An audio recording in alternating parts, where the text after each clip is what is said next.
respect. Yeah, yeah. I think it's time for reality check.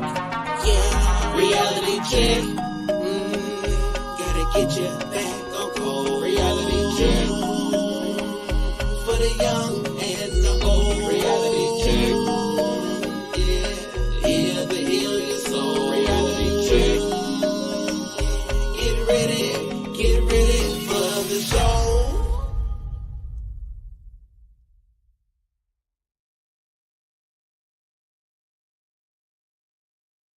What up, though? What up, though? Beauty and the Beast. Beauty and the Beast. You kind of mute. Or am I muted? It was me. My bad. What's up, Dr. Winters? How you doing? Everything is fine. This is my favorite day of the week, family. I'm with Eve. Just Eve. Not that just Eve is just Eve. I'm with Eve. That's right. I'm with a strong sister. Today, I was on with Sister Shanice. She wanted me to be on her channel because we were talking about the black man in the 21st century, baby. Okay. So we had a nice little talk. We just was bringing up the fact that it's very confusing. Because it's this British brother, and he said, he didn't say this word. He said, "Fuck Dr. Winters." He didn't say "fuck Dr. Winters." He said, "Forget Dr. Winters.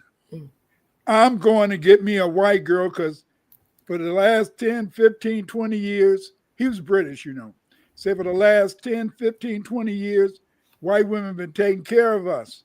They've been taking care of me and that Dr. Winters, I want him to just shut up because I'm gonna keep letting these women take care of me. Because that's what a white woman for, is to take care of me." And so it was very interesting, because we were doing a black man show, and a black man in the 21st century, And I was really surprised that the brother wanted to attack me just because. I mean, hey, I don't want to mess with nobody game, You're messing with his demons, right? It's Yeah. like when people sage their areas and then they pass out from the sage, and it's like, no, it's not that I was too strong, but maybe you were holding on to some of them demons a little too tight, and the sage was working just fine. But sometimes people don't like when we make them uncomfortable with decisions that they aren't quite comfortable themselves, right? It's the acceptance aspect, and you're out here telling everybody that white people can't love black people. No, and I hate to say that, though. I mean, it's just the truth. I mean, you hate to tell people a lie, even if it's comfortable. And I think we've had that talk before about lies and how I said in essence, most of us don't really want to be the bad guy. We kind of just want everybody to be happy doing the things that they're doing. Sometimes All the Way Free said, "Wow, peace and super salute you, Dr. Winters and family." Yes, some of us do, but there's some people because of the fact that that things may not be going their way, they may not really want to do that, But tokenism is something that's very, it's got its positive and its negative aspects. It's got, if you're that token, you feel good, you're making money, you're in a position, and you're in a position where the white man like you. And you know how it is that if white folks glorify you, if white folks play you up, then, of course, the Negro element is going to support you. So you have to admit that it's a lot of good things that can come from being a token, Yeah, I mean, like surface level, for sure. And I think everybody is going to maybe give Obama this. If you were going to look in the dictionary for token, maybe you'd come to Obama's picture, because at a time he was everybody's favorite guy. And then maybe there is a level of wanting to have access to certain environments, and because he's the black that they like and he's getting this supposed access, then other people would want that access too. But Why do you think Obama was a token? I think that in professional environments that I've been in and heard about, uh, he didn't really rustle feathers. Um, he knew how to talk that good black folk talk, right? So he's very well spoken.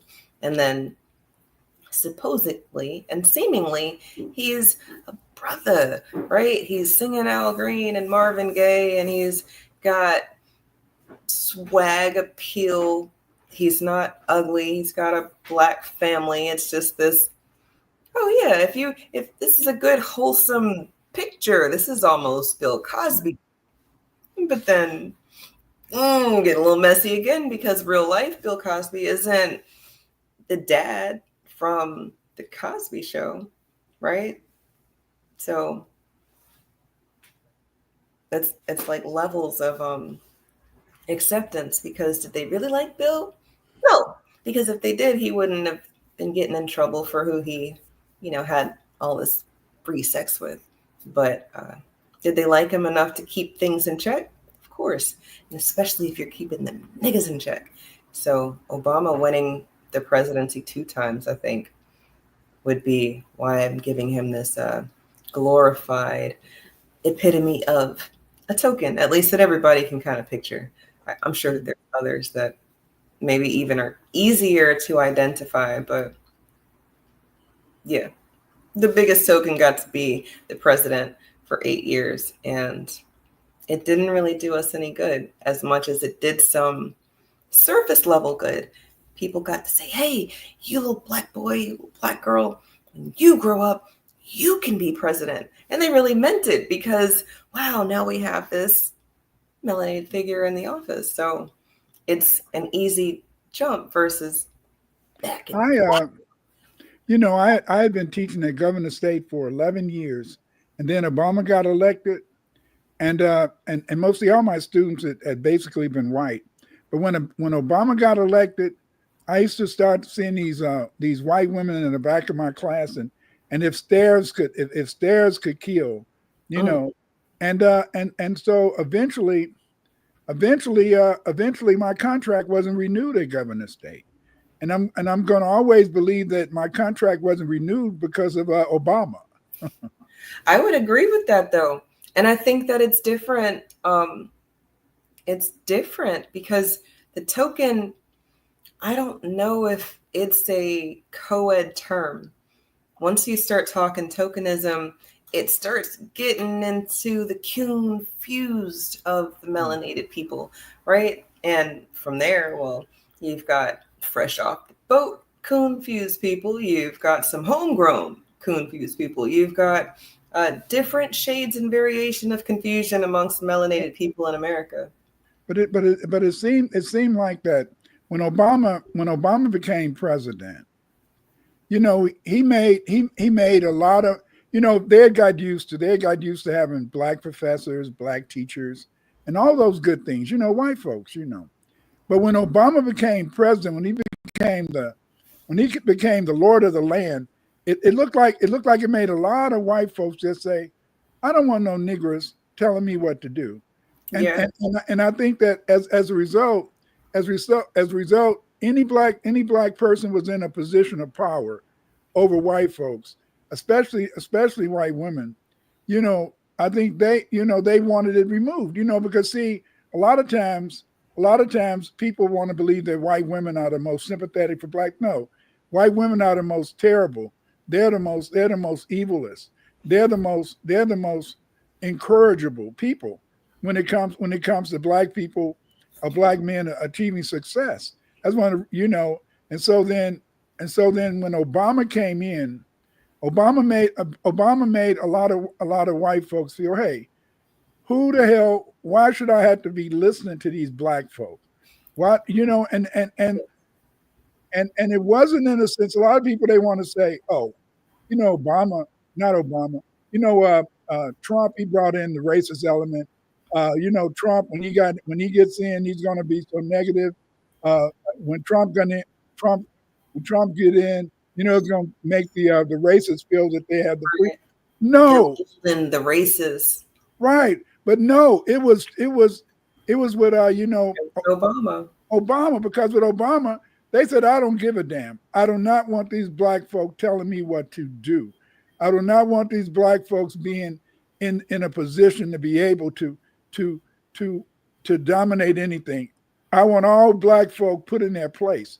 And this is what it was, is that and so then in a sense, people in a sense wanted to see Trump as the person who was really the person who really allowed white people to hate us. No, white people, in a sense, they got in their feelings when Obama became president, because they for the first time they really felt they saw a black person in charge. And so if you was a black person in charge anywhere, if you was a black person in charge, yeah, I would agree with the power dynamic shifted, but it was a incubation period of sorts, I think. While I think maybe the uncompromising white folk were not as happy with how progressive the country had become, voting the first black man to the presidency. But in his benign neglect, those 4 years of not actually doing anything for niggas, and then, any and all of the police brutality that we experienced the first 4 years, and then to say, hey, yeah, you want some more of that? Do you like that, right? The niggas was kind of chilling, right? Vote for me again. And then everybody did. And then there's another 4 years of, I don't know if it's benign neglect, if it's outright ignoring. I'm starting to think that these terms that at least, people, master teachers that I've been learning from and reading, they've got these terms for how we've been treated. And at the end of the day, benign, it's like good, but not good, or at least not cancerous. That our neglect is cancerous. It's toxic. It leaches over. It seeps generations and generations. And the people around us, you can easily get them off their square by just reminding them how progressive we've become. Just look at Obama, or But I when I saw Obama, I didn't see him so much as I didn't see him so much as tokenism, because I saw the master plan. Right. They came out. It was kind of like ground zero, right, at this point, right? With regards to where Obama's even was going to go. No, but see, a novel had come out, and I forgot the name of the novel.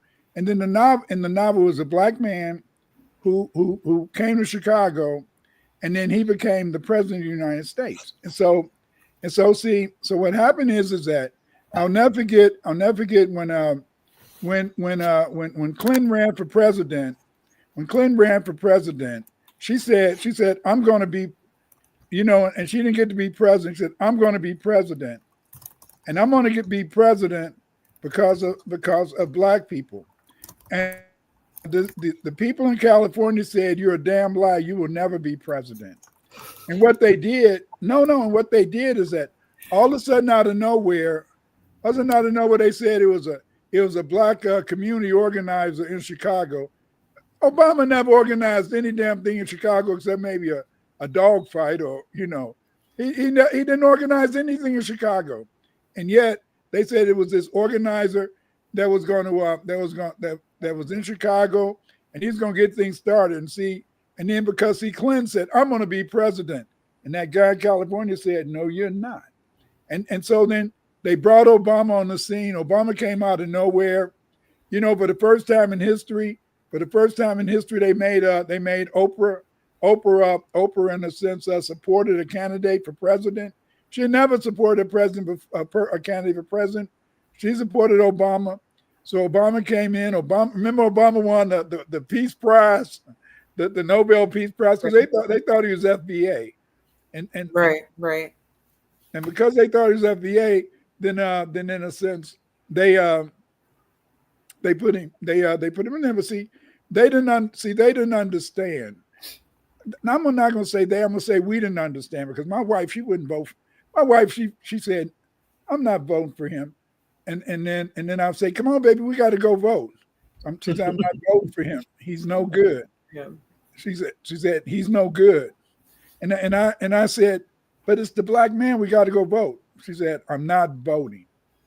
And she used to be the one who would wake me up. And we go vote at 6 o'clock in the morning because I had to vote early because I had to go to work, teaching. And I wouldn't have enough time after school. And so then she wouldn't vote for him. And so then they brought this brother out. He came out of nowhere. The California people, they put him in there because they wanted to keep Clinton out. And because they wanted to keep Clinton out, they put Obama in. And see, people saw Obama as tokenism. No, Obama wasn't tokenism. Obama was part of the same crow. It's just like now. When I was first coming out and I was first doing this research, and so then so this sister, I'm not gonna mention her name because she wanted to sue me, and she wanted to sue me and sister sister Shanice. She wanted to sue us, so we had a lot of. So I'm not gonna mention her name, but she had recognized in the sense that there was she had recognized that many that our slave names, our surnames were not our slave names. And so when we discovered that our slave names were not our slave names were not our surnames, this upset the whole picture. Because that then said that you were a unique woman, I'm a unique man, and that foundational Black Americans are really a unique people because we went through an ethnogenesis. And as a result of this ethnogenesis, we became foundational Black Americans, the new Egyptians. Right. Yeah, right. You said right. Did you hear what I said? The new Egyptians. Mm-hmm. Okay, good. All right. Yeah. Kemet 2.0. I like that you've said that. I mean, I've heard you say that before, and I would agree. But it's so much unlearning that people need to do. And then just the fact that everybody always would go to Egypt as their African unlearn, relearn, wake up phase, but then it's kind of just the surface, it's just the tip of the iceberg. And if you keep going into Africa, you can get more information about other who you're not. Well, just if we're going to do the origin story thing, because I think in Pan-Africa, Black America, when people woke up, they went to Africa. Mm-hmm. I don't necessarily meant they traveled, but a lot of people did travel. They said, oh, I know where I'm from. And then they go to Africa and I feel it inside. And they might, and I'm not saying that it's not there. I'm just saying that that's a little far, like you went way back in your ancestry when you could have maybe gone to Mississippi or something, because but we didn't know that. No, I get that. Definitely a lot of grace is given to the whole unlearn and relearn, but because we thought about tokenism, I thought about how on shows you'll have that one Black character, that one gay character, and it's just they don't really do anything. They're like a support character, but just to say it's DEI. Tokenism is DEI, and we gotta get rid of that. I'm on Trump's side of things. Get rid of DEI. But what tickled me is that even the movies, in the movies, started having an inside joke. Well, I'm Black, so I'm going to get killed first, and then he get killed first. So it was an inside joke. But see, but at the same time, it was very dangerous because see what they did with Obama is that Obama he was the beginning of the new age of historians, because like you said, I thought I was African. I thought I was all the way African, and I mean that's why I changed my name. But Clyde. You are. I hate this nuance with us because. But I'm not African. Throw it all away. You are. But I'm not African. Are your ancestors? You but are. See, I'm not African. I'm because the reason is that because the fact in a sense is that once you begin to see that there were Africans, but you had to go back and you had to look at slavery. So see, we was always taught that as a result of slavery, that they brought us over here in 1619, Right. and that these they weren't slaves. Remember, they was indentured servants. These Africans were landed on the shore in 1619, and these indentured Africans, later in a sense they became chattel slaves, Right. and that this was the first time that black people was on this continent. And see, that's where the error comes in. Right, because that's not true. That's right. And see, Right. there was already black people on this continent. Right. And see, because there was already black people on this continent, then therefore, in a sense, then they say, and I could dispute it, but they always put on these charts like the slavery chart says that 200,000 Africans came to America as chattel slaves. The United States as chattel slaves. Right. And so then if we go along with 200,000, but then we know that 100,000 Black Irish were made chattel slaves. And so then, but because the fact in a sense is that because the fact that there was already black people here, and these black people they went into in a sense self-genocide. What am I talking about? What it is that they committed self-genocide. They killed themselves off. How did they kill themselves off? I know. Go ahead. It's the tribalism. No. Oh, shucks. No, because tribalism. Because the tribalism, yeah, they did, but no, they just started saying in a sense that colored people. See, the European is always taking our words and our languages, and then he flips it into what he wants it to be. That's why he hates FBA. Let me explain to you. Okay, so you had these people here, and the Pilgrims, in a sense, and many of the elites, many of the elites that we think of were white. Benjamin Franklin lets you know that most of them was all black anyway. But what happened is that these black people, these were black people, but their nationality was European, so they didn't identify as being black. And the Indians, they were nationalities, Cree, Choctaw, all that. They didn't identify as being black. So there was nobody identifying as being black. See, okay, but then in a sense, go ahead. But so then in a sense, they started bringing over the Negroes, right? And that was the name that they gave to the African, right? Okay, and so once so then what they did is that over time, what they did over time is that, by 1751, we see Franklin talking about the fact that the Germans and all of them were black. The only people who were white were Anglo-Saxons, or the Anglos. Right.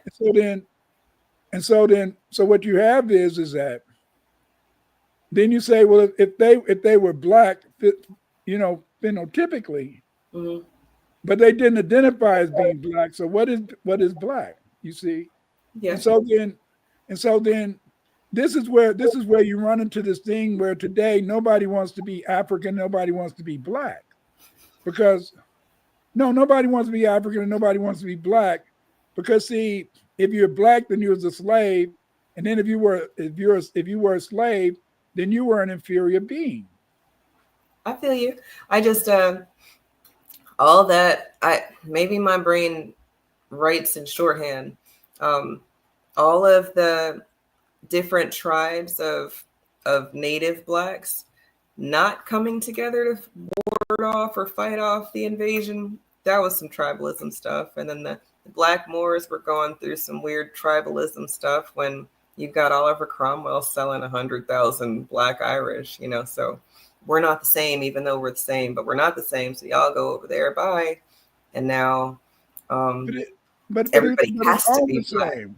It's all the same. It's all the same. Yeah, right. And that's why I said you are African, but you're only African if everybody's got to be if we're African, everybody's African. But nobody wants to do that. So then I say that we are in the Narmer, which again would kind of be like Kemet again, where we are in the baby stages of delineation, which would be once you move to a new place, you can choose to identify as who you used to be, or you can name yourself when you get to where you're going because you're going somewhere else. But it doesn't mean that you didn't come from wherever you came from, right? So, right.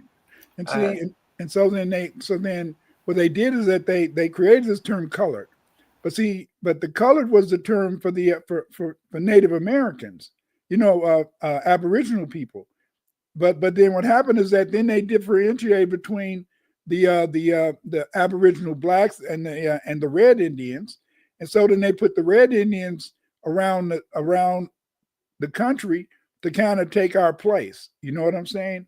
So they were able, in a sense, to steal our identity, and because of the fact that we were fighting to be Africans, since we were fighting to be Africans, and we didn't really go back to who we really were, then we, in a sense, went through a process of self-genocide. So we committed genocide without even really being killed off, without even being physically injured.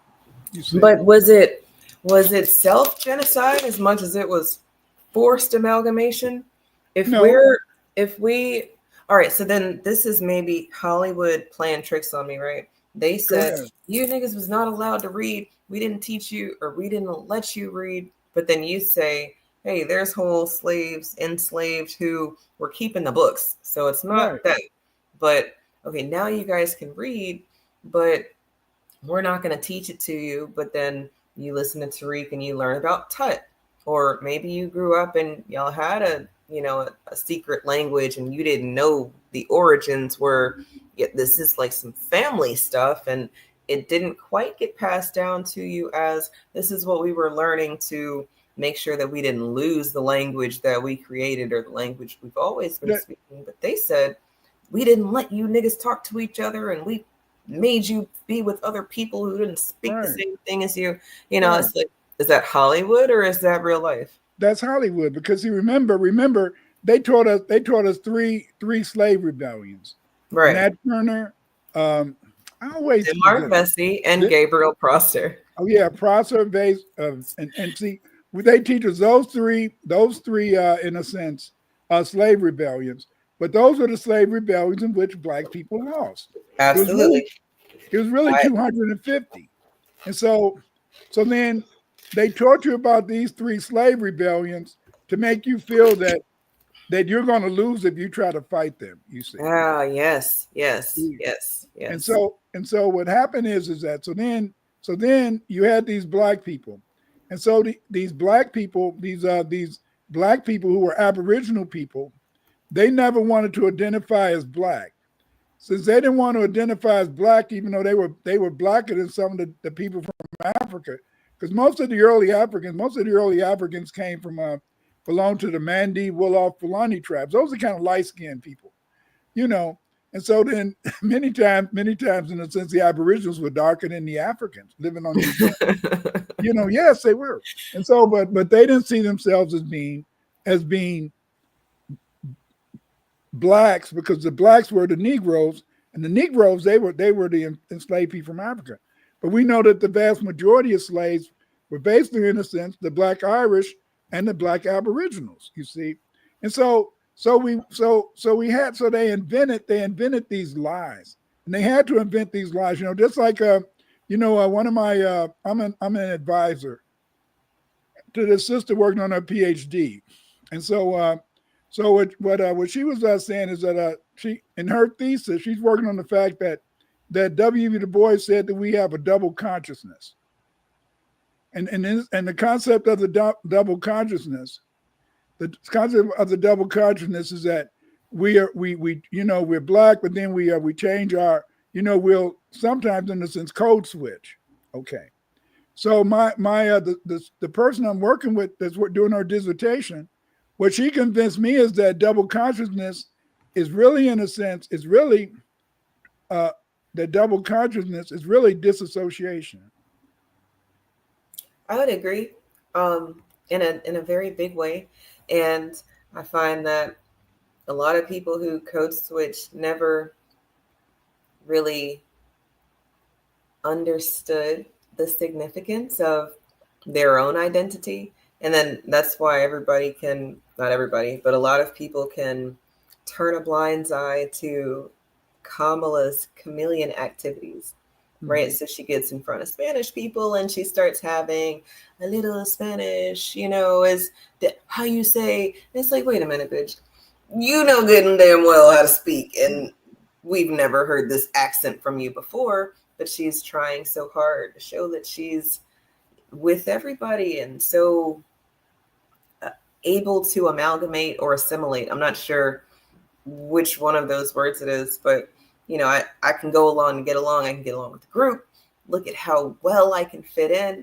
And we don't have to do that because everybody wants to fit in with us. No, we don't.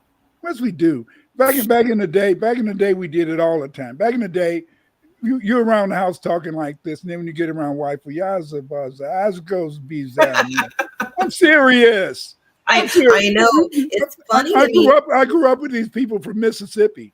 I grew up with them. I saw them in a sense. We at home talking. We at home or in the community talking intelligent. Then get around wife. Oh yeah, how's it going? Come on now, because we played. We always, and see, this is the thing. This is why your mama told you, don't ever let your left hand see what your right hand doing. Okay. This is why your mama told you that we always gonna run the white folks. What are you talking about, Clyde? We don't run the white folks. We do run the white folks because we play with them. We play with their minds. We let them think that they're running things when they're not running nothing. We make them think that they're winning when they're not winning anything. But we make them feel like that. We smile, we dance, we tap and we dance in a sense, you see? And yet they're controlling us. And then the next thing you know, you're in a position of influence. You got a nice job. You got a home. You got money. See? That's it don't seem like it though, do it? I think it could, but maybe we've gotten so good at playing the role of maybe not a threat that people really bought into it. Oh, I'm not a threat. What do you mean? Of course not.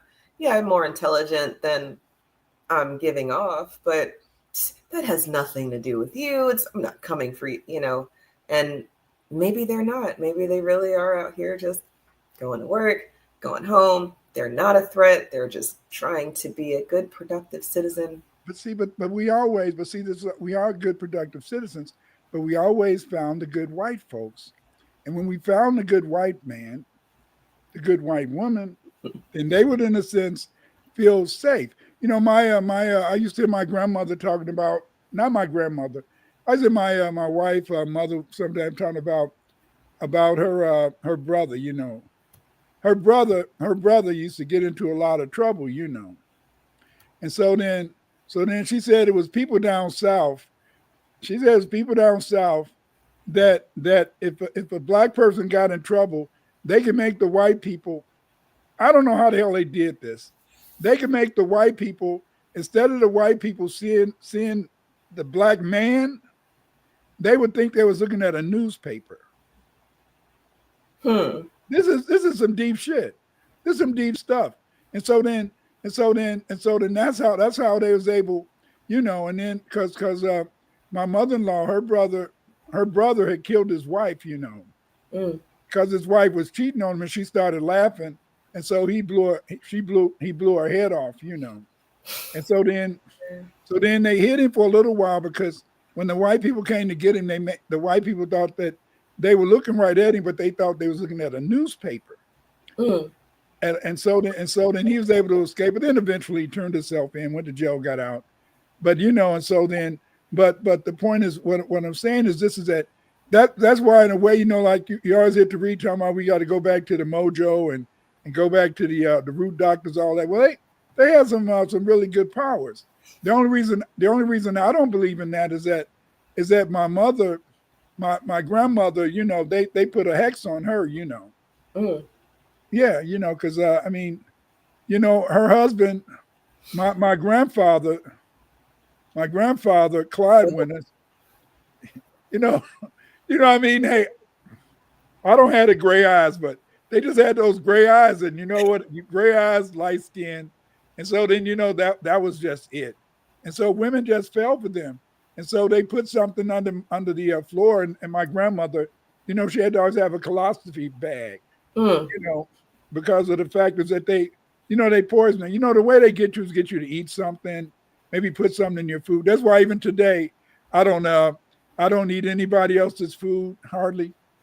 I taste a little something that you sent me, but I'm still okay. But damn, damn. Wait a minute. Eve, did you put something in there and make me fall in love with you? What? We do have our ways, right? In the kitchen.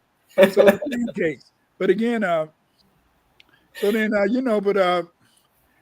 mean, even it's a woman.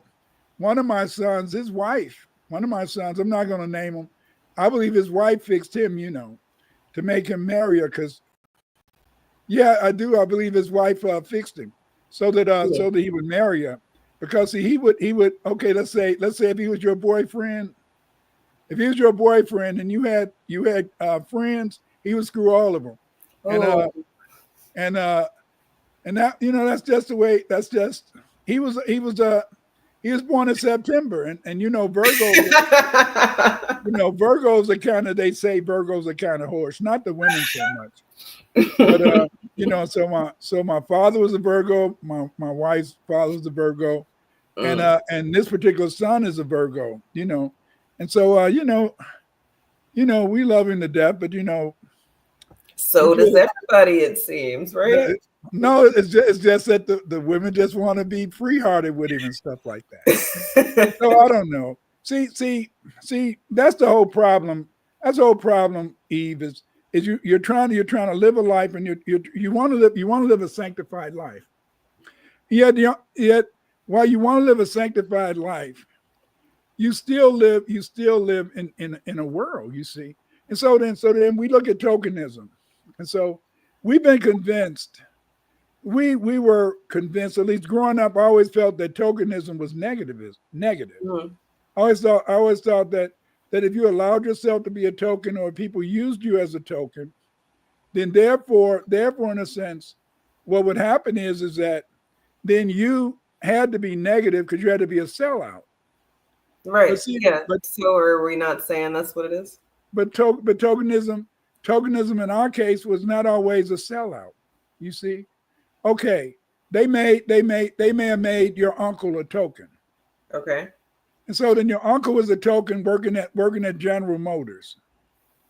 But because your uncle was a token at General Motors and he was a real hard worker, maybe he got your cousin to work there.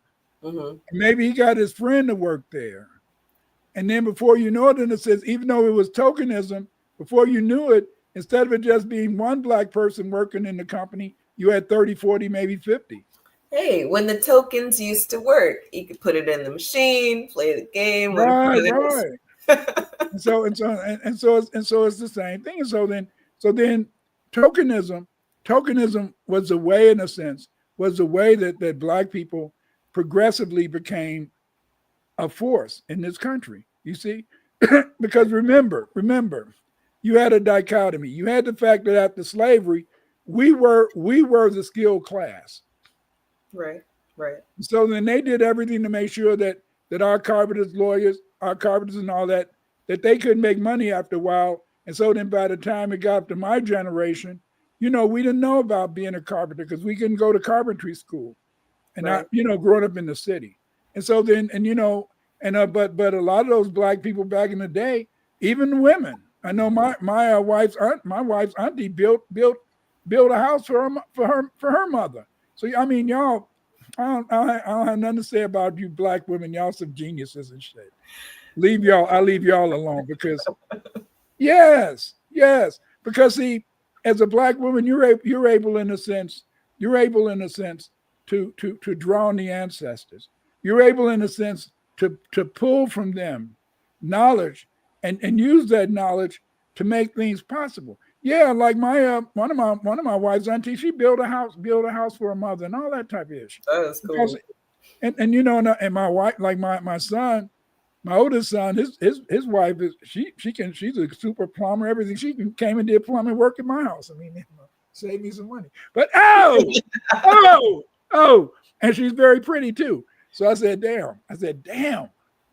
That's why my son married her, because she's a hardworking girl and she's pretty. And she's pretty. That's right. And she's pretty, yeah. And so then, you know, I mean, hey, so that's just one of those things. But I mean, all of my sons do their own thing, but the fact remains, in a sense, is that tokenism and good white folks, that's the thing that is so terrible about our experience.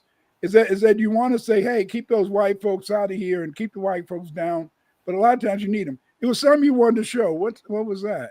Oh, so this might not be tokenism or white folks, or maybe it is about the good white folks. Maybe you can tell me what this is, because I start to get very confused when I hear this. Let's hear it. Black folks created that name white supremacy. That's correct. From Africa, because we are just amazed by the things they've done. Well, we describe them always by inventions. That's all. They can command water from far away through tubes into their bedrooms. No. We can even fetch a bucket of water from the next lake. You will be drowned. They can put electricity. We never had one in Africa. They have airplanes fly over us. It's amazing.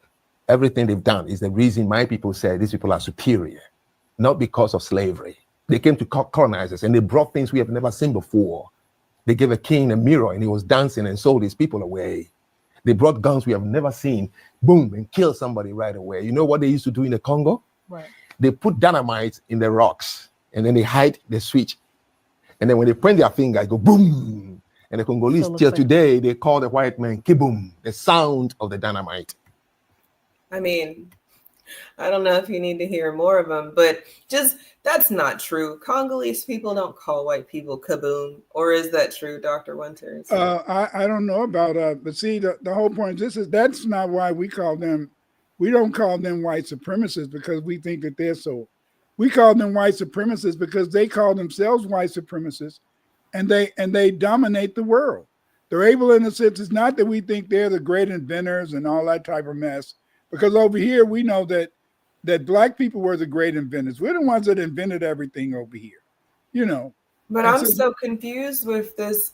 It is the continental Africans who talk like that confuse me, because when everybody was learning about life, and life starts in Africa and civilization starts in Africa, and Africa, it's almost like there was an Africology class, but it really was Egyptology as told by white historians. And that's it. It's very strange. So then these Africans don't even know how great they used to be. Well, you had to understand, in a sense, is that a lot of people they think you go to Africa to study African history. No, you go to a museum or you go to a library. Mm-hmm. Because see, okay, if you're an archaeologist and you go and you do an archaeological excavation, then you can, in a sense, find out something new. But see, the vast majority of knowledge about Africa is in a book. That's why I learned years ago, and is that the real history is over here. But see, what happened is that, see, I grew up when I was going to school. When I was going to school, you had area studies. Like when I took a class in African history back in the day, when I was an undergraduate, you had to read 3 or 4 books. You had to read 3 or 4 different books.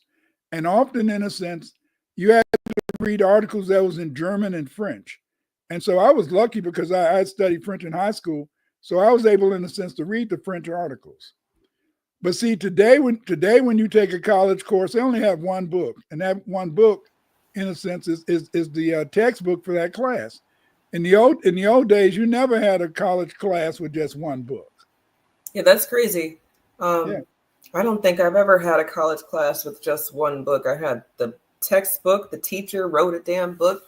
There's other books we had to get, and sometimes we didn't even use all them books, and we had to get those books just to say we had the course requirements, or the teacher might have used one chapter from the book but didn't have permission to take a picture of the one Make a copy of it. Like, what is going on?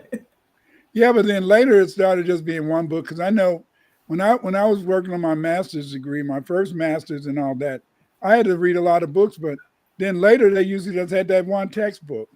You know, and then like a couple of classes for my PhD, I may have to have 3 books or something like that. But but most of the time, in a sense, is that it's how you control it. But see, what happened is that I found out after because the fact, in a sense, is that I could read French. Then I could really see the real history. See, a lot of times they would say they translated stuff and they wouldn't translate it correctly. Just like we really don't know a lot of stuff about ancient Egypt and all that type of stuff. And so then, but you got these people who was going around saying, "Aha, this is the history," but they were teaching a false history. That's why like you had John Henry Clark, and you had some of these other brothers, and they were talking about, in a sense, always looking towards Africa, when really the vast majority of us didn't come from Africa. Right. But aren't those some of the historians that, I mean, at least that we've talked about, some of them are not Black American themselves. So it would kind of make sense that they would want it to be a more broader stroke, right? I'm thinking painting, it's a broader brush versus a more Benja Cannon, in a sense, he was maybe, he was Jamaican. But then when you think about the people who wrote about our history, W.B. Du Bois, and some of them, they were FBAs. Right. These were FBA people. But the only problem was that they didn't want to teach us the truth. They wanted to always move down a line that they let instead of them creating their own methodology, they allowed white people to tell them who they were, what they were, and things like that. And so, see, that's why I started my history channel, my Thursday history channel, was to discuss the real history, our real history, and not just the history that the white man has taught us. You see, and so then we've been taught these things. See, just like when you look at a book, like you go Google and you Google slavery, the first thing that's going to come up is some white people, is some Black people, in a sense, Black women being beaten. And the reason that they're going to show Black women being beaten is that the most dangerous person on the plantation was not the Black man. Do you understand that? Absolutely. But and more so because of learning of all of the other rebellions and uprisings. Right. So, and then when you said earlier that the white woman, and obviously you guys were not talking about all white women, but a lot of them share the same things. And the woman is the first teacher. That is across all.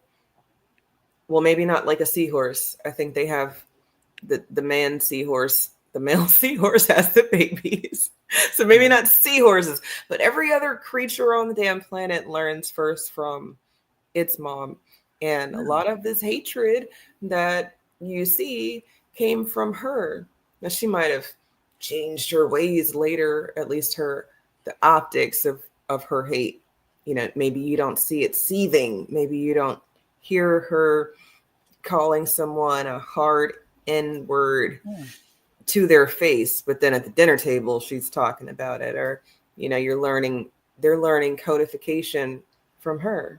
Yeah, and that's why the most dangerous person on earth is is the mulatto child who's been raised by her mom. You know, because she's going to take on all the meanness, the you know, and things like that. I mean, look at how many white women, in a sense, have killed their black children and themselves. Absolutely. You know? I mean, they kill everybody. They kill their own family. They kill their own children. It doesn't matter. And I know we were talking about the mulatto child, but they kill their own little white babies. Yeah. It's kind of insane. But I had one more thing I wanted to talk about, because this is a good white folk that everybody said that Black America needed. And I just find, and I don't know if you were ever on a show with her, but that guy you used to be on a show with, the guy you used to be on a show with a long time ago, and he would call for a prayer and then you would disappear. That guy, he had this woman on his show. Do you see my screen? I don't know if I ever asked you about her before, but where's she at? You don't see it? Okay. Do you see it now? There we go. Okay. Oh, Valeria, whatever. No, Jane Elliott. Not Jane Elliott. Yeah, the other one is the baccalaureate person. I can't say her name, but Jane Elliott, I learned of her first because of the whole map. She's a good white woman. Come on now. This is what they said. I learned of her from the Oprah segment where she told everybody that the map is it's not mapping. The map ain't mapping, y'all. It's not accurate. And I said, oh yeah, that's absolutely a good white folk. She didn't have to tell people that, or at least make it. She put it on Oprah. That's one of those Black people like Obama, at least, that I would give the tokenism aspect to. But this is when the tokens aren't working. This is when you play that game and it's supposed to throw out all those extra tokens because it's just right there on the edge. But and it never works. Obama wasn't a token. Obama was a pure op. And Obama, remember, Obama was a myth. Obama was a myth. Right. Remember, Obama was a millionaire. His mother was CIA. He had all that money that came from his Indonesian father. Right. See what I'm saying? He had all that money already, but they created these myths. They created this myth of this black man who was signing up and a community worker in Chicago. Right. He wasn't a community worker in Chicago. He had this black lawyer wife and stuff, and that these people were powerful people. They never could show him and think back. They never presented him as a person fighting for the Black community. Right. No, you're absolutely right. As a person fighting for the Black community, but in a sense, they allowed us to live off a lie in our own assumptions. See, we kept assuming because he was Black that he was going to do something. I was susceptible to it too. My wife never fell for him. My baby doll, she never fell for him. She said he's no good, and she could look him in the eye and she said he was no good.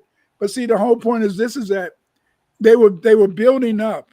They were building up, in a sense, these myths, and it was like sweet wine that we took these myths in. That's why, in a sense, is that none of our historians, wanted to talk about our Aboriginal heritage.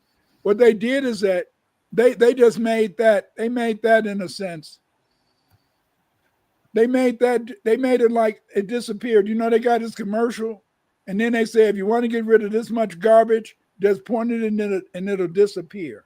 And that's what we did.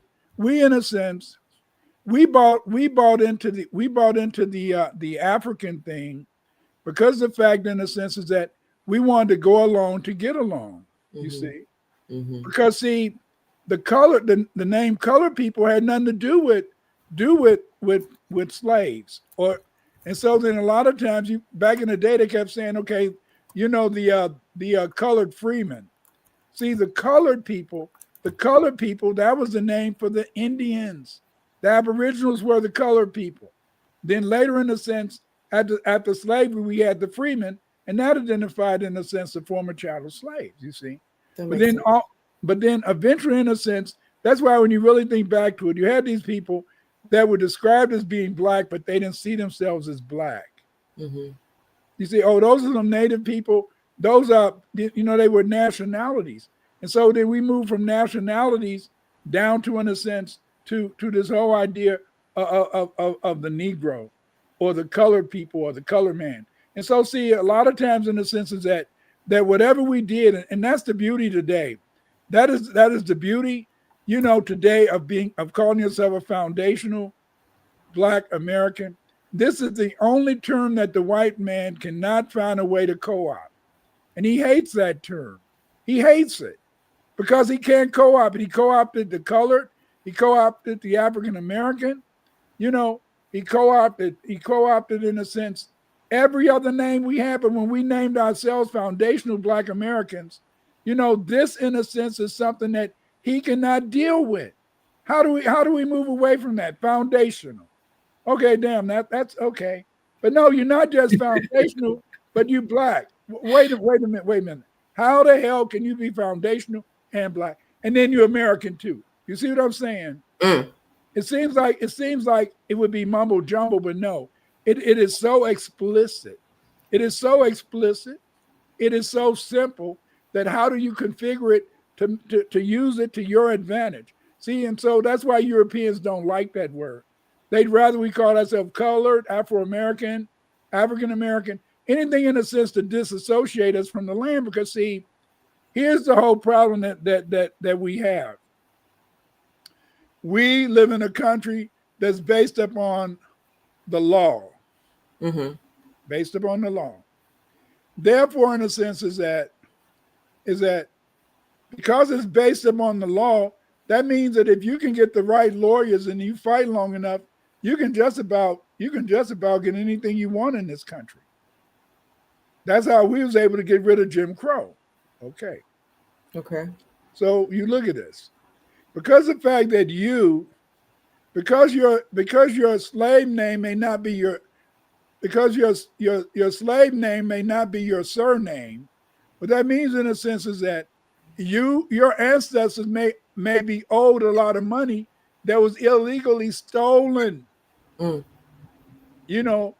the government, state, federal, and local governments. They may have stole your land, but you cannot steal the land of indigenous people. Indigenous people still have a right to that land. Right. So the white man did two things. He said, those red Indians, those are the Aboriginal people, which is bullshit. They didn't come into the country until at least after they didn't come up from Mexico until I'd say at least after maybe about the mid 1600s. You start seeing a lot of them coming up from Mexico and all that type of stuff. Mm-hmm. But the main Aboriginals was all Black. Okay, because of the fact, in the sense that many of the chattel slaves, in a sense, were the Black Irish who were sold into slavery by the Black Protestants in Britain. That's why a lot of Indians all of a sudden ended up having Irish and British names. So now you think about it. My last name is Winters.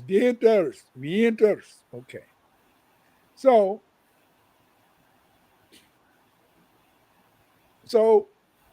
during slavery, you had Winters owning Winters. Mm-hmm. But those Winters were not necessarily,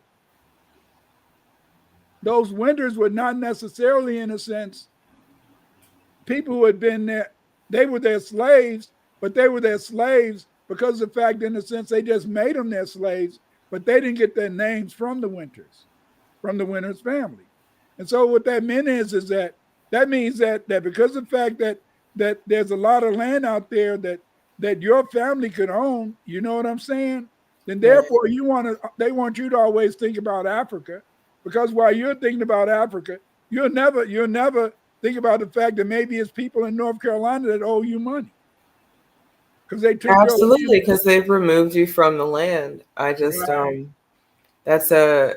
that's got to be the most devious thing. And I know I kind of kept going on and on before I could show my Clippy thing, but can you put that back on the screen for us real quick for a moment?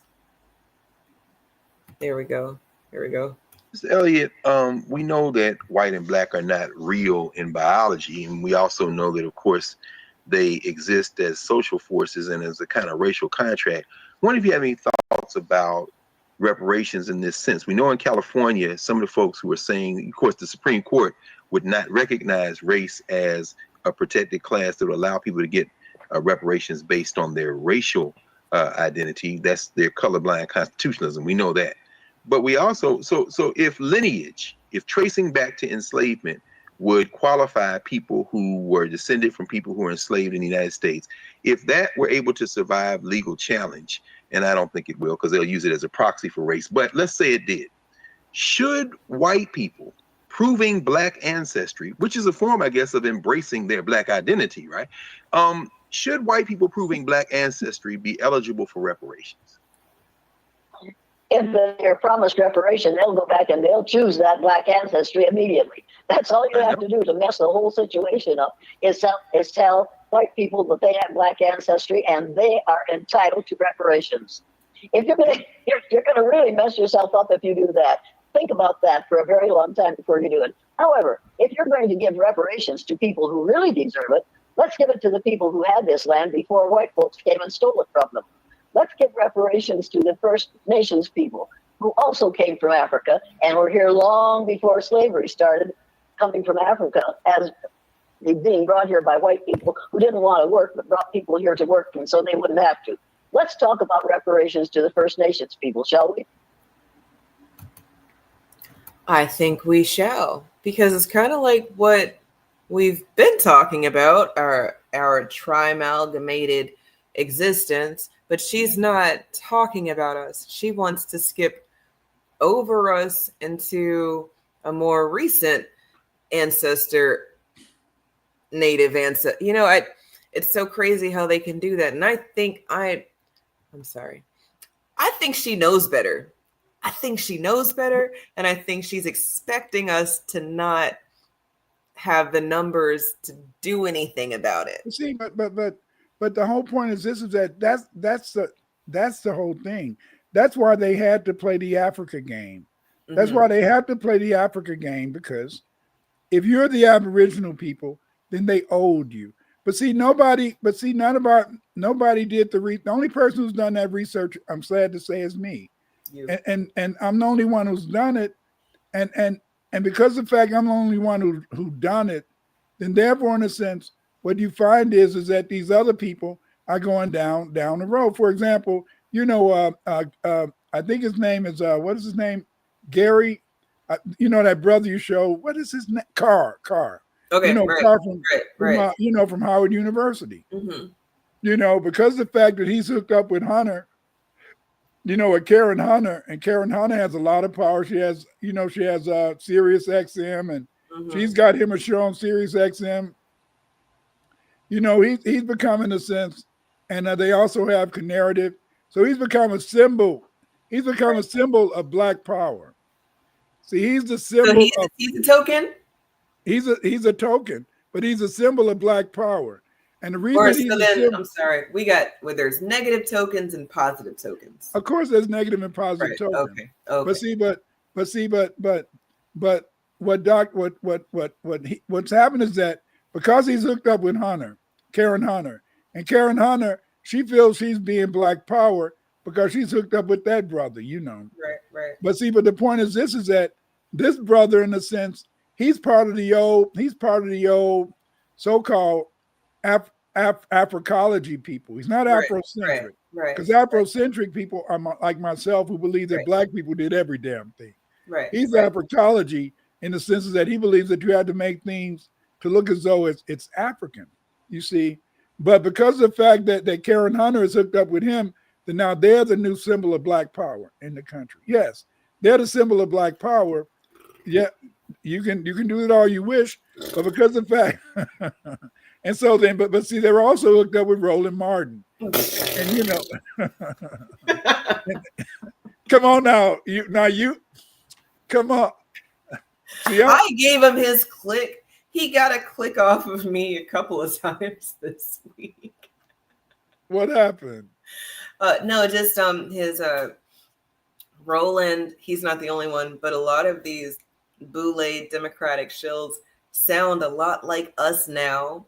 And what I mean by that is they're saying that, well, they should have done more. We've been saying you need to do more, and it's like, wait a minute, actually. I'm pretty sure about 4 months ago, you said they were doing everything right and that we needed to do more. And then they looked at the numbers and said, okay, it wasn't really that many Black people who didn't vote as much as it was. And, well, Black people did vote for them. But I was doing the numbers earlier. It looks like 47% of the country voted, or 47%. Yeah, of the country voted. I just don't think that those are good democratic numbers. How do you make the rest of the world move when less than half of your country gives a damn to show up and say, yeah, those people? Oh, I don't know. That's insane. But see, you don't understand. You don't understand. See, that's why they had the movement with Kamala and tried to make her cosplay being Black. Because see, the thing is that they had an election, and now the election. Now you think about this. You haven't even noticed this, but I'm gonna tell you something. Okay, tell me. These people are very upset because they don't really feel the election was legitimate. No? No. Why? They don't feel the election was legitimate because they don't understand how that the few people that voted, how could they really represent America? Poor things. Yeah, because see, that's why it was so important to get us to vote. We didn't vote, and because we didn't vote, then in a sense, because we didn't vote, that means that it wasn't that many people that came out voting. Yeah, they make it pretend like it was a lot of people, but see, because of the fact that a lot of Black people didn't vote, we made the election illegitimate. Yes, they believe it's illegitimate because they didn't see the numbers, and they didn't see the numbers because many of us sat on the couch, and because they didn't see the numbers, then therefore, in a sense, deep down, these people are saying something is wrong with this election.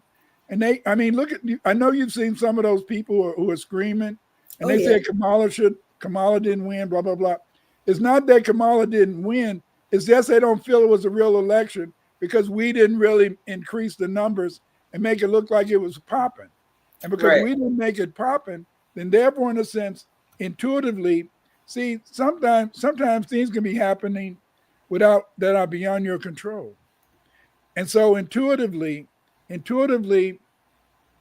feel that the election was illegitimate because we didn't participate. Poor things, because those same people understand the bystander effect. If you bystand a person beating their dog and you don't do something about it, well, they're going to say, shame on you for not doing something to help that dog. But if you bystand some, police brutality, then it's just, we're going to send some thoughts and prayers and forgive. And you might get a check for your suffering, but, we'll move on. It's okay to forget. And that's just insane. Yeah, so you got this dichotomy today. So we didn't vote, and because we didn't vote, then therefore, in a sense, intuitively they feel a legitimate vote, and something must be wrong. And you know, think about it. You never see people acting like they're acting now. No, I've After never. the election. That's been amazing to me to Yeah. see these people.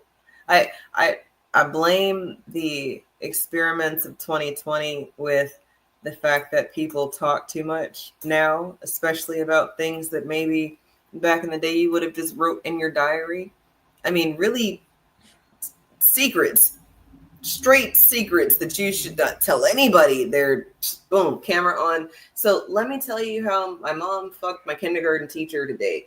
And it's like, whoa, what are we talking about? And that's like a very benign one, you guys. But these mental breakdowns.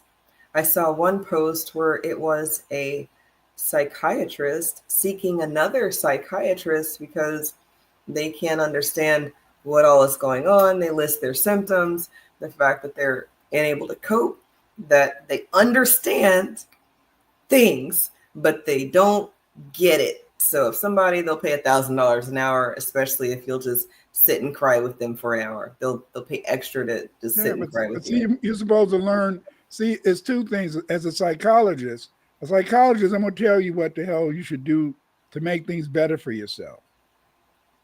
That's as a psychologist. As a psychiatrist, I want you to develop the from within an understanding of your problem, and then you be able, in a sense, to move forward and adjust to that problem. But see, as I told you before, is that intuitively, these people, in a sense, are messed up. Carla Wilson says, what's the difference between a token and a coon? Right. A token is someone, in a sense, who may or may not have been given a position in a company, on a job, just so they could be an appearance. Sometimes the person who's a token may not know, in a sense, that he's really, in a sense, or that he or she really has that job, not because they're not qualified, not because they're qualified for it, but the white man said, well, we're going to put you in that position, but you're going to have the credentials. A coon, on the other hand, is somebody who gets a position, and then they do everything they can to keep other black people down. Those are the coons. They do everything they can to keep other black people down. They're that person, in a sense, who's behind the back trying to push the white folks to mess over some brother who or sister who's really a good worker and stuff like that. But see, every token is not evil. Every token is not a coon. Sometimes you just happen to be that person that they say, oh, I'm an XYZ corporation. We don't have any black people. Find somebody, Okay, yeah, that'll make a good one. Then we bring you in and put you in human resource. Why's all the black people in human resource? But anyway, we put you in human resource. So now we got somebody in the company, right? And so then after a while, you learn in a sense that they don't want you to do anything else. And so you just go through it, I'm with you, Carla. I was thinking that they were synonymous, especially because, well, I just love the English language sometimes. I also hate it sometimes, but I generally love the fact that it's layered like an onion. And when I think of token, this is what I was thinking with regards to the ability. Can you see my screen, Dr. Winters?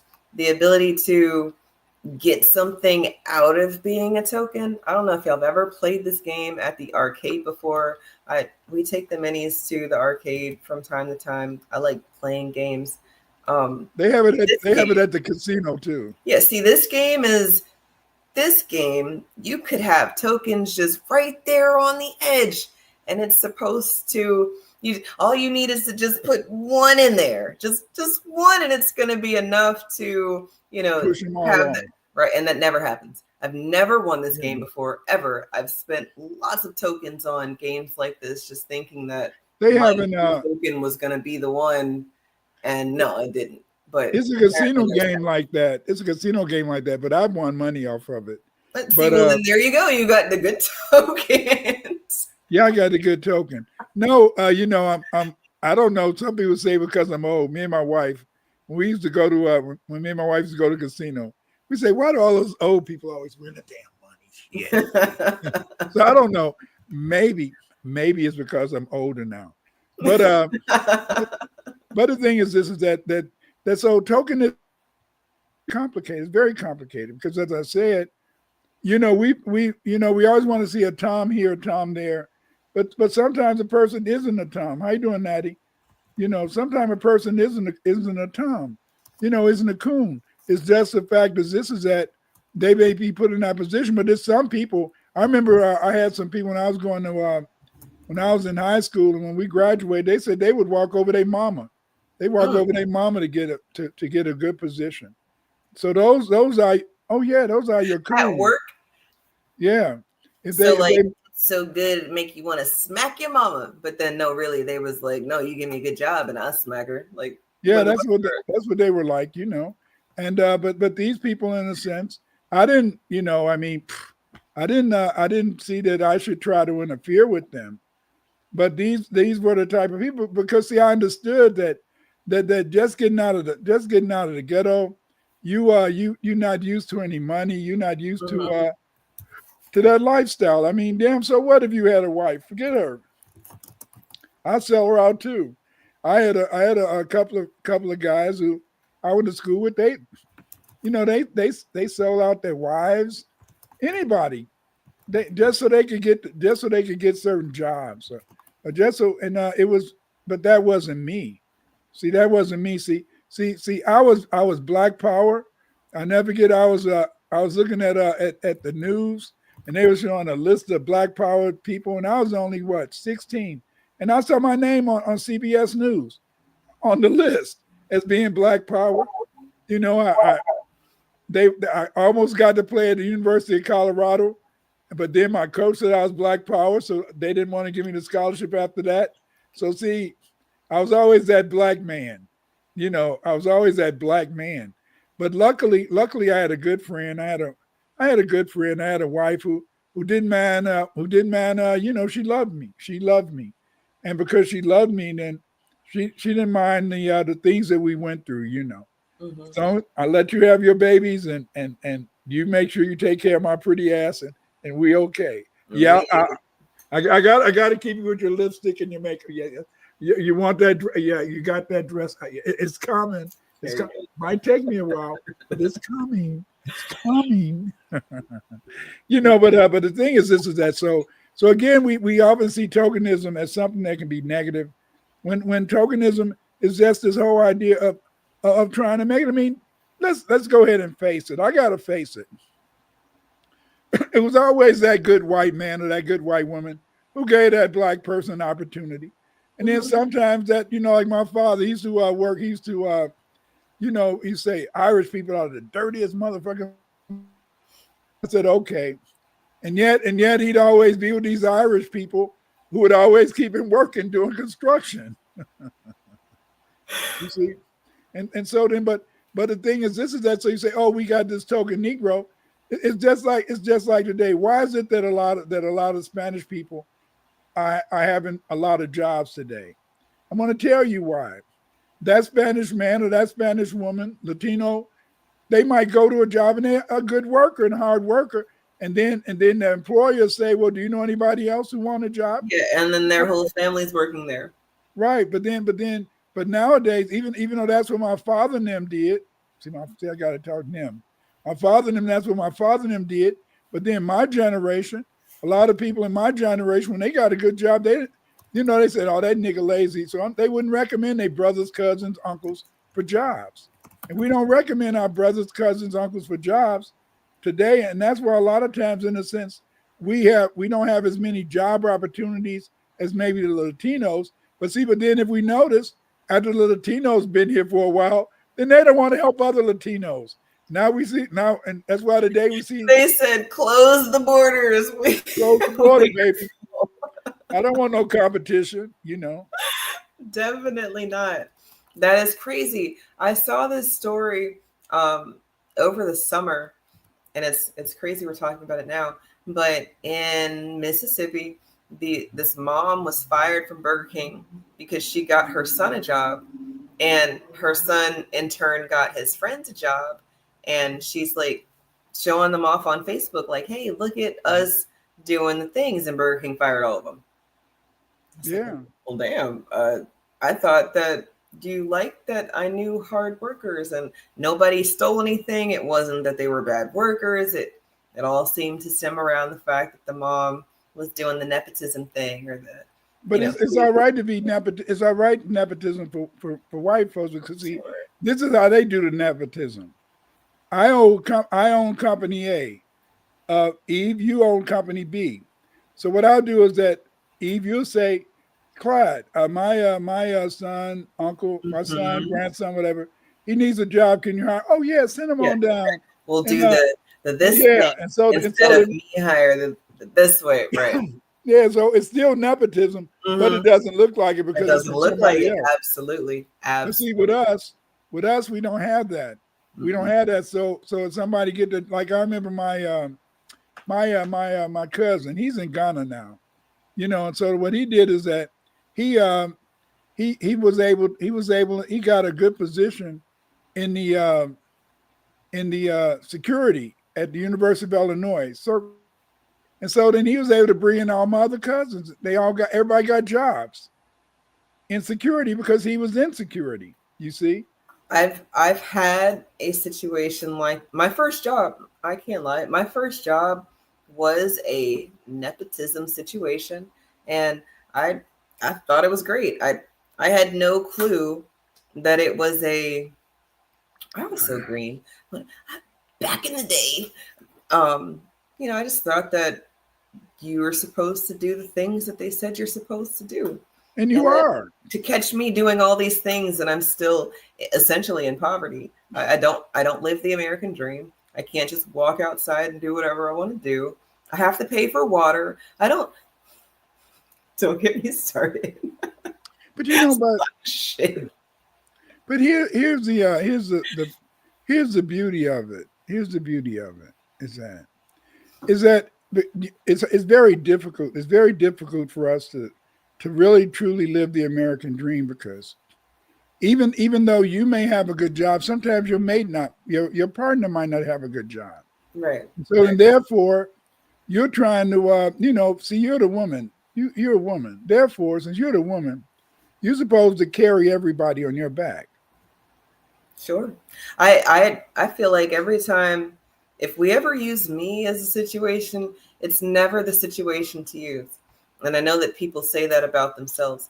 I'm original. My situation's unique. And I used to think that more than I think it now. But I know that a lot of our situations are not unique. We share a lot of the same experiences and stories, just differently. Maybe it was your brother. Maybe it was your uncle.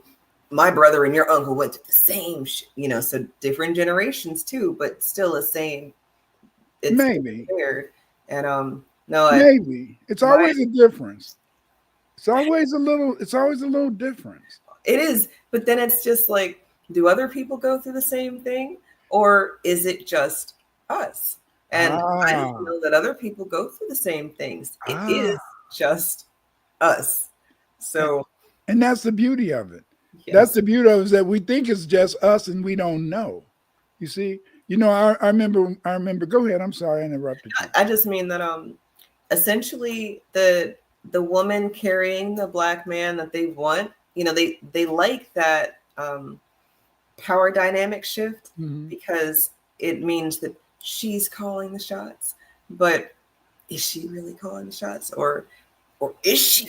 It's a lot of who knows what's going on over there. See, a good woman, she isn't calling the shots, because see,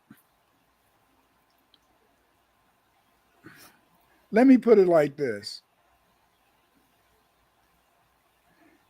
While she's losing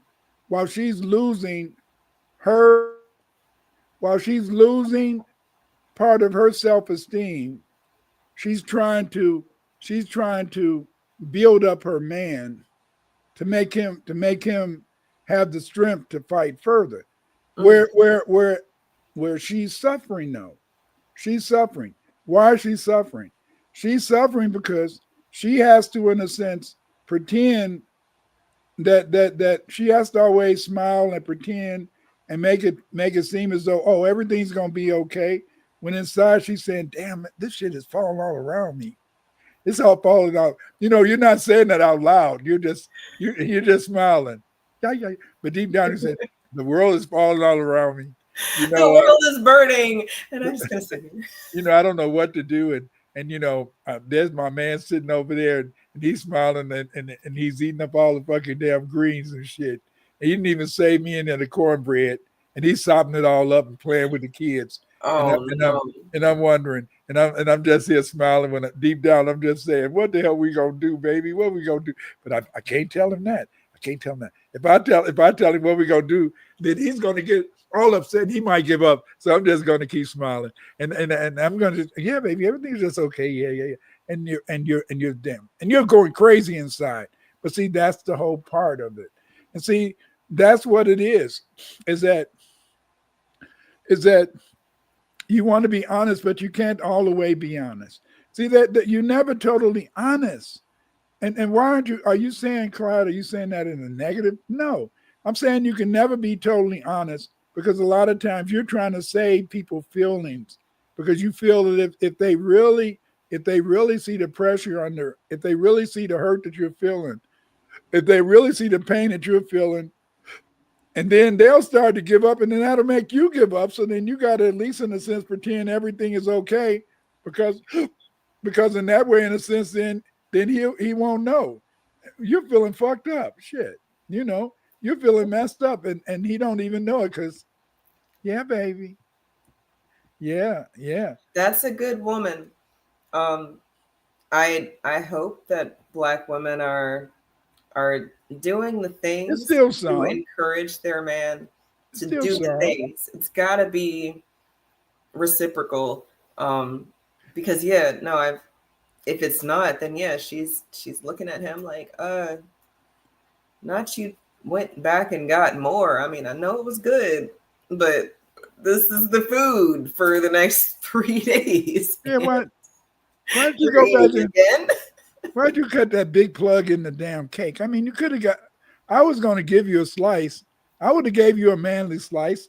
May have been like this. If you made a damn slice like this, why, baby? Took a quarter of the cake. Yeah, a quarter. And I had an auntie like that. My auntie, she would make the sausages would be this thick for her kids and stuff. I said, damn, how can you cook sausage that thick? It had to been, I think, sometimes not fully cooked. But again, she and all her kids were fat, and my kids were all slim and all that type of shit.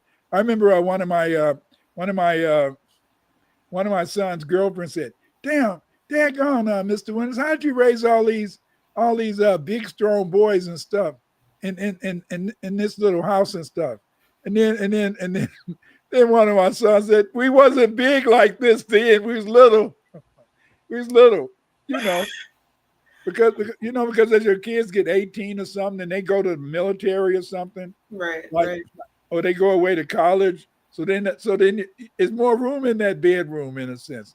I mean, you just move over, and complicated. But see, the beauty is that you have to learn to grin and bear. And that's the thing. You have to learn to grin and bear. But see, that's the beauty of the Black woman. You see, that's why everything is always aimed at destroying you, because if they can knock you down, then therefore the whole family is going to go down. Absolutely. Because go ahead. I didn't mean to cut you off. Go ahead. No, I'm done. That's it. I'm just agreeing, because just going back to the feeding aspect of it all, there's not a lot of men going to the grocery store for their family. There are men who do that, but it's not a lot. And then you look at, I people watch all the time, and the grocery store is one of my favorite places. I really like food, you guys. I'll go in there and try to figure out how I can put things together, especially now that things cost a lot more. But now I think things are I don't know. Gas went down like 50 cents where I live, so I don't know if that's just the areas. That's what they want you to be feel the Democrats are doing okay. Right, on their way out the door. But I say all that to say that I look at carts of what people are feeding their family, and you can see it. You know, if it's a lot of processed foods, you can look right at the person pushing the cart saying, oh yeah, you look just like you eat all those Doritos and all those hot dogs. Or I'll even look at someone who got like 4 things, and it's like, all right, you got a bag of greens, you got some bologna, and you got, you know, it'll be some really weird ingredient, like you're not about to make a meal with that, but maybe you forgot that you were running out of lunch meat. You needed some greens. Yeah. Not sure how the Drano works in with all of that, but I guess you needed some Drano. Yeah. And, you know, just something else. What do you want to see? You want to see the greens? You want to see some turkey necks or turkey legs or turkey wings? I want things to make sense in these carts, man. They're not making sense. Or ham hock. You know, I mean, you know, the hardest thing for me was the first time I had to buy feminine supplies. That was the hardest thing for me to do. Did you get a whole bunch of other stuff? But I try to hide it in the back. And I wouldn't want people to see it. After we had been married for a while, I could do it, but it was kind of hard in a sense because, you know, but you know, you just nobody was probably looking at you. They're not looking. You just feel the whole world is saying, why is he buying those? You know, nowadays, nowadays, some of these guys, they might have a period from their bussy, you know. They might. But they did. But see, a lot of them do. When I was working in county jail, when I was teaching in county jail, in a sense, they said you could smell them, you know, because see, some of these guys, in a sense, because of the fact that they would a lot of times have anal relationships. Mm-hmm. A lot of times that stuff would come back out down the road, you know, because the guy know where to go. And so you know, that's a sticky part of life. I'm sorry to bring that up. I'm sorry I brought that up. Please forgive me, but that was just a jail thing. Just like when I was teaching in county jail, some of those women would talk about what they would do is that if you were a scary girl in a sense, they would make you have to perform oral sex on the other women in the jail, and that you better perform it for them or they whip your ass, you know. So that's only if you were scared. Those women, they told me that they would get them on the table, and then they would put a cup on the table, and then you put the money in, and then bam, and then that scary girl would have to perform perform the stuff. Yes, I mean, I never wanted to be in prison, you know. I'm so glad, even to this day, I still don't want to go to jail. No, me neither. I'm good. Yeah. That's an experience I don't need. I also don't need to do crack. There's some things that I will take y'all's word for it. I promise. I don't need to skin my knee like that. I don't need to scared straight. Nope. I'm good. I'm good. Nadia's right for that pussy nowadays. Yeah, that's right. We got that from I don't want to Nadia, you go with your bad self. But I have to admit is that, it is so much, like the reparations movement, FBA, and Majara, I just had to admit that the Tariq Nasheed, the no leader, not a leader. He has contributed so much to our vocabulary, This is true.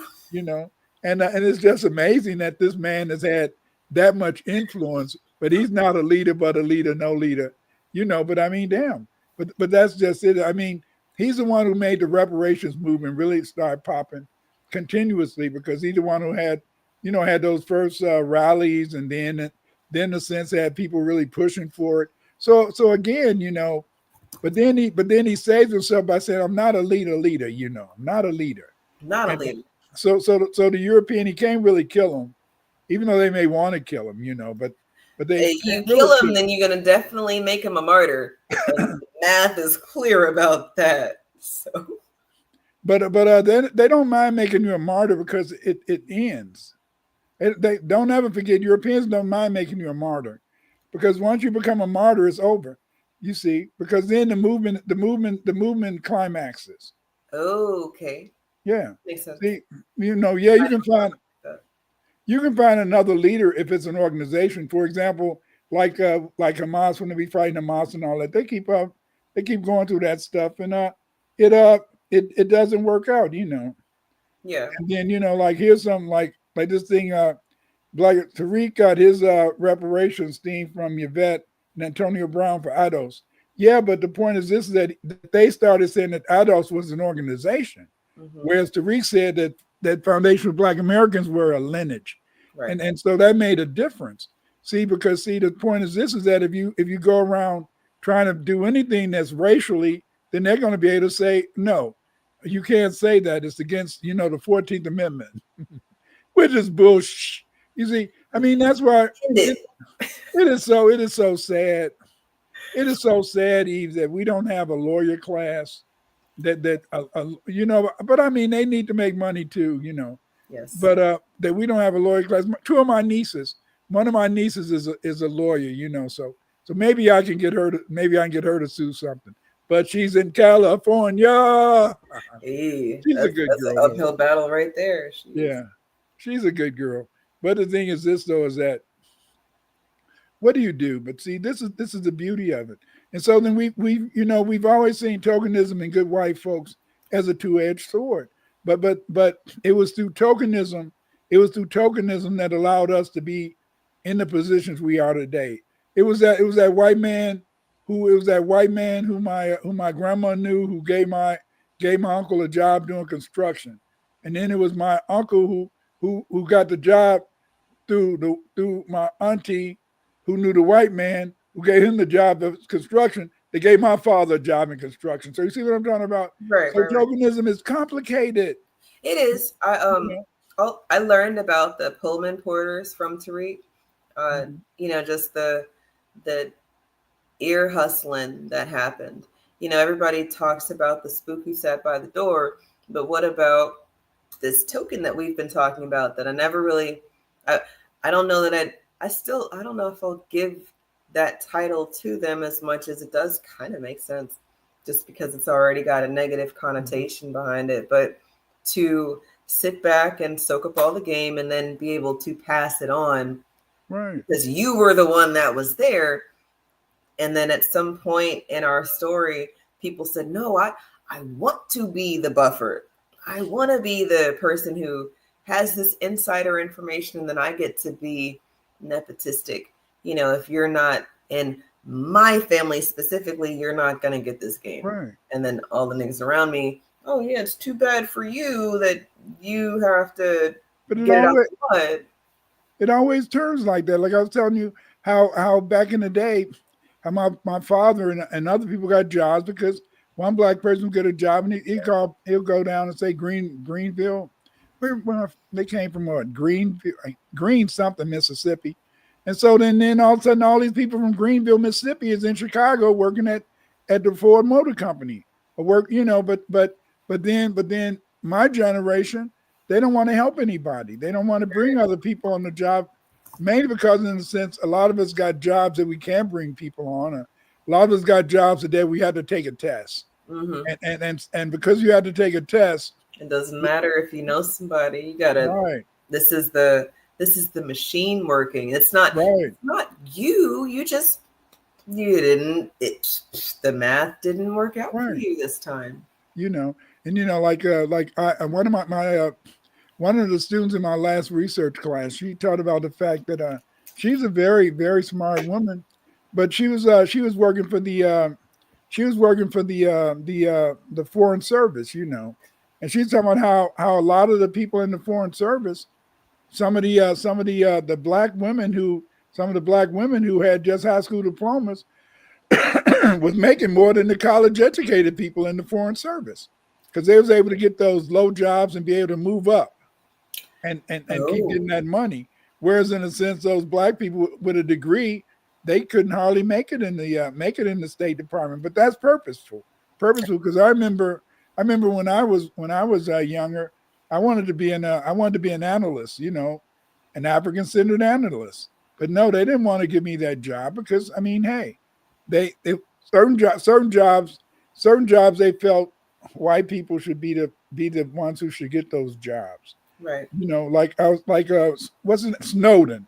Like how Snowden talked about the fact that his parents were all in the Secret Service, and then he got a job in the Secret Service. Right. Was it despotism? You see, but again, in a sense, it's always they want to always tell us as FBAs that we should pull ourselves up by our bootstraps and then we should move forward. But again, tokenism, no matter what people say, is that tokenism did help a lot of people. Tokenism was the way you made it in an urban area. You had to have tokenism. You had to be able, in a sense, get in those. And then that was it. Somebody had to speak up for you. And sad to say, but even today, somebody got to speak up to you. It was very difficult. I never experienced despotism, but I mean, if you're in a sorority, fraternity thing, I mean, look at all the AKAs who run these school systems with their Uncle Tom Coonish asses. Absolutely. That I've seen teachers get hired because of what organization they're associated with. And I've seen people get promoted because of what organization they're associated with. One of these days, we're going to have to talk about the Divine Nine. I wasn't never one. I wasn't never one. I was always looking from the outside. I always saw them as a bunch of hoes and stuff. Hey, I don't know if you're wrong about that. Yeah. But got to call a spade if that's what it is. And inside of, I mean, what we've seen, one of the hosts on The View is an AKA. No, what's her name? Oh, Sunny. Yeah. Sunny's an AKA. I forgot her name for a split second. And I was watching this November 8th show on The View, and she's talking about how she disagrees that the Democrats need to do more.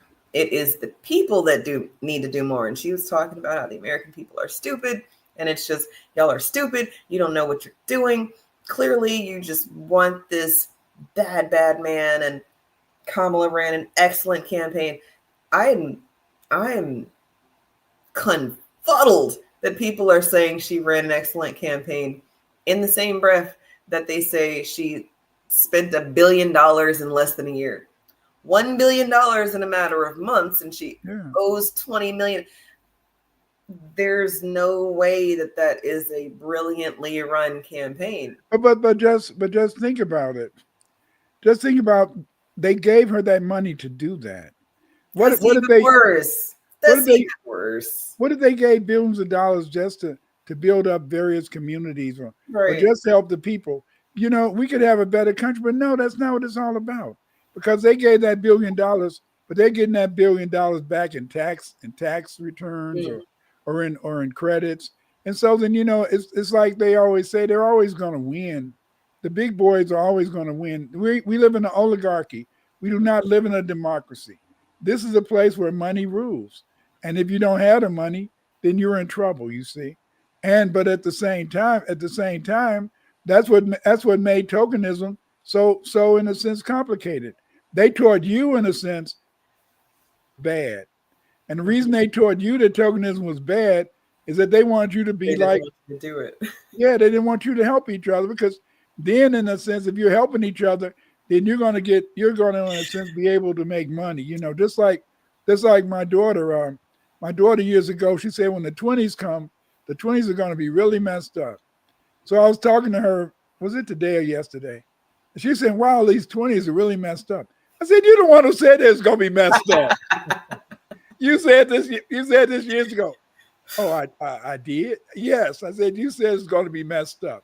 But I said, baby, I said, you're my baby. And I said that yes, it's going to be messed up for some people, but it's going to be messed up for those people who don't unify, Those people who don't try to work together. Those Right. people, in a sense, who don't understand if your brother, sister, friends work together. If you work together, if you support each other, you're going to make it during these hard times. You're going to make it. If you're not, you're going to be a tent. You're going to be in a tent on Main Street, you see, and that's the way it is, what I mean? It's just like now many people many men in their 50s are homeless because of the fact they didn't get families, or they didn't start families when they were younger, or they ran, or they ran away from their families, and they didn't want to raise their children and all that. It's not just like me. I don't want my kids. I tell my kids all the time, I don't expect you to take care of me. If I get too old, y'all put me in a nursing home or whatever, And the thing is, they don't never say we won't do that either. Wait a minute. But see, that's because that they love you.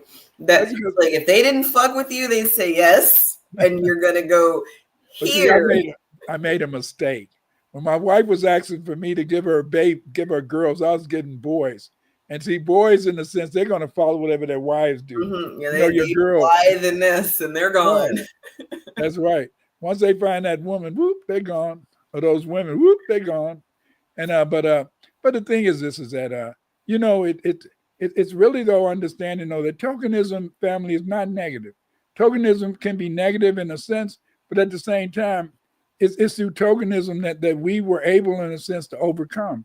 It was through tokenism, and I'm not trying to sound coonish, but it was through tokenism in a sense, and finding that good white boy or girl who, in a sense, allowed us to be able to move forward, or help your kid to get through college, or got your kid out of jail. I'll never forget that. My mother-in-law, she's always talk about her brother, and her brother killed his wife. Mm. And he killed his wife because of the fact, in the sense, that she was cheating on him. Oh, this is the one you were talking about earlier? Yeah. And she left. No, he killed his wife. He killed his wife, and then the white folks came to get him, and then the black people, they made him look like he was a newspaper, so they couldn't. Oh, right. Yeah. So then, but eventually, in a sense, she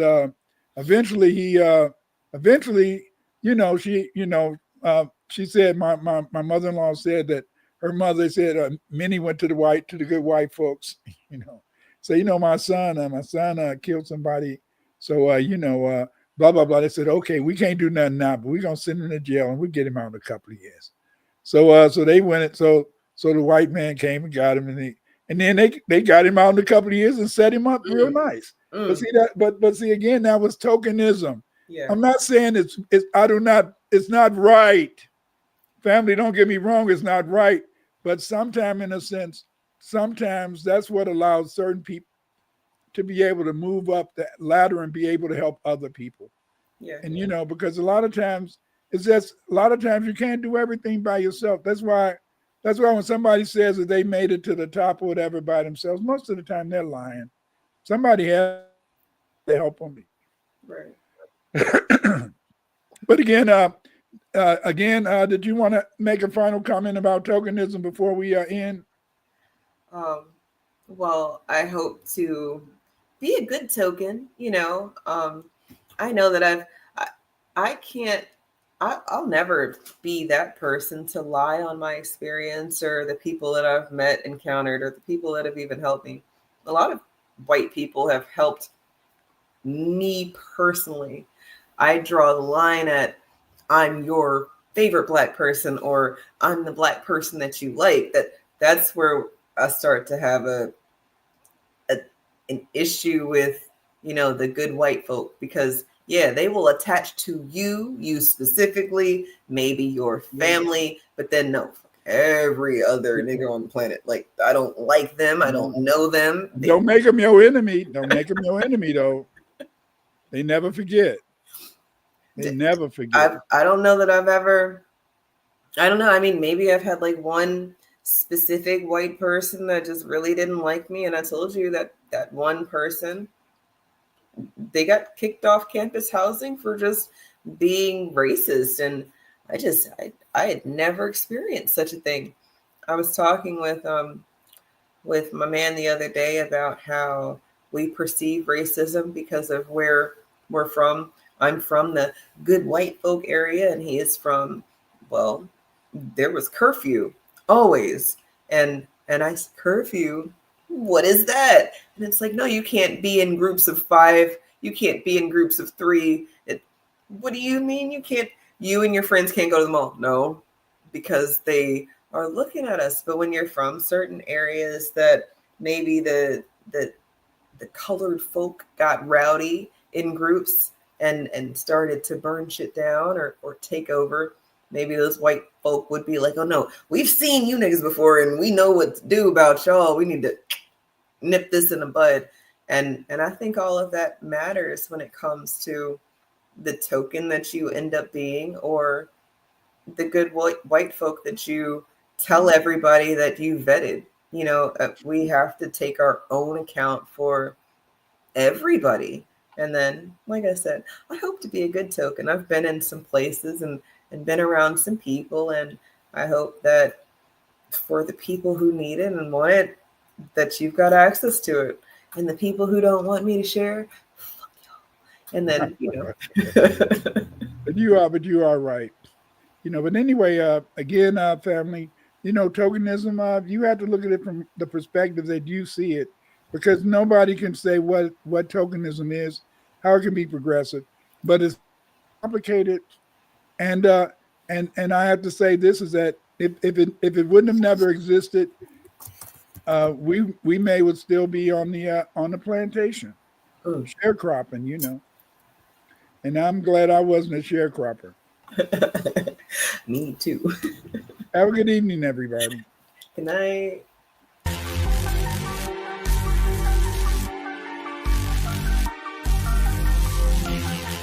If you're not going to speak up, you're the ones who do.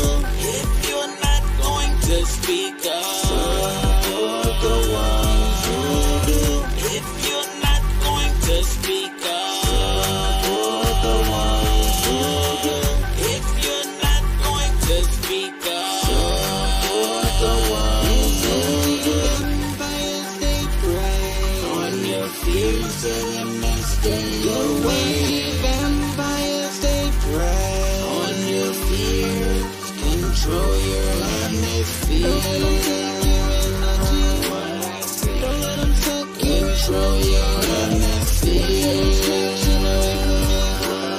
I am you. Control your atmosphere. Don't let them take your energy. Don't let them suck your energy. It's a distraction away from me. I am you and you are me. If you're not going to speak up, you're the ones who do. If you're not going to speak up, you're the ones who do. If you're not going to speak up, you're the ones who do. If you're not going to speak up, you're the ones who do.